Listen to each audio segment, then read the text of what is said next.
Beetroot പച്ചടി. ഒരു വലിയ beetroot ഞാൻ ചെറുതായി അരിഞ്ഞു വെച്ചിട്ടുണ്ട്. ഗ്രേറ്റ് ചെയ്ത് എടുക്കാം. അതിലേക്ക് 1 ടീസ്പൂൺ ഉപ്പ്, ഒരു പച്ചമുളക് കീറിയത്, കുറച്ച് കറിവേപ്പില, ഒരു വേവാൻ ആവശ്യമായ ഒരു അര ഗ്ലാസ് വെള്ളം. ഇനി അടുപ്പത്ത് ചെറുതീയിൽ വേവിച്ചെടുക്കാം. ബീറ്റ്റൂട്ട് തിളച്ചൊന്ന് നോക്കാം.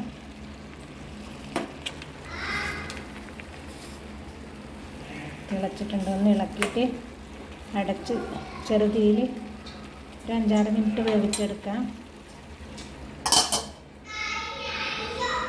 ഏകദേശം 9 മിനിറ്റ് ആയിട്ടുണ്ട്. ബീറ്റ്റൂട്ട് നന്നായി വെന്തിട്ടുണ്ട്. ഇനി സ്റ്റൗ ഓഫ് ചെയ്യാം. ബീറ്റ്റൂട്ട് തണുക്കുമ്പോഴേക്കും അതിനാവശ്യമായ അരപ്പ് റെഡിയാക്കാം. ഒരു വലിയ മുറി തേങ്ങ എടുത്ത് വെച്ചിട്ടുണ്ട്. കുറച്ച് പുളിക്കാവശ്യമായ തൈരോ മോരോ ഉപയോഗിക്കാം. 2 പച്ചമുളക് ചേർത്ത് തൈര് ചേർത്ത് അരച്ചെടുക്കണം. തേങ്ങ, തൈര്, പച്ചമുളക് ഇവ ആദ്യം അരച്ചെടുക്കാം. തേങ്ങ ഏകദേശം അരഞ്ഞു. ഇനി കറിവേപ്പില, 1 ടീസ്പൂൺ കടുക് ഇവ ചേർത്തൊന്ന് ക്രഷ് ചെയ്തെടുക്കാം. ബീറ്റ്റൂട്ട് തണുത്തിട്ടുണ്ട്. ഇനി അരപ്പ് ചേർത്ത് കൊടുക്കാം.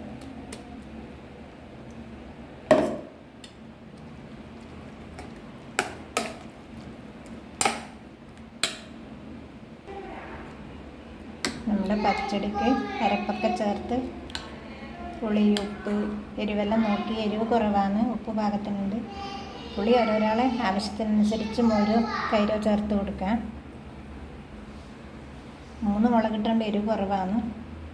ഇവിടെ ആർക്കും എരിവ് വേണ്ടാത്തതുകൊണ്ട് കുറച്ചിട്ടതാണ്. 6 പച്ചമുളക് ഇതിന് കൃത്യമായിരിക്കും.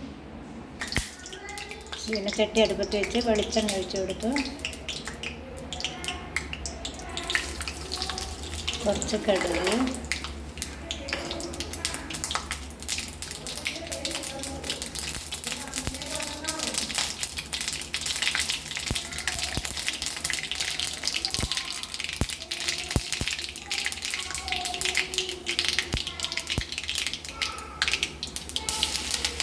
തേങ്ങ,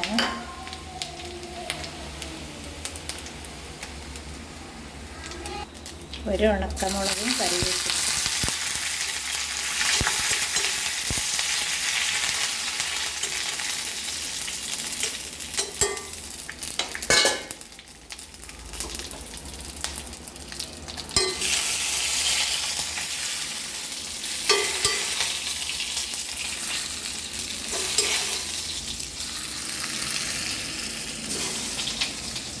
നമ്മുടെ പച്ചടി റെഡിയായി.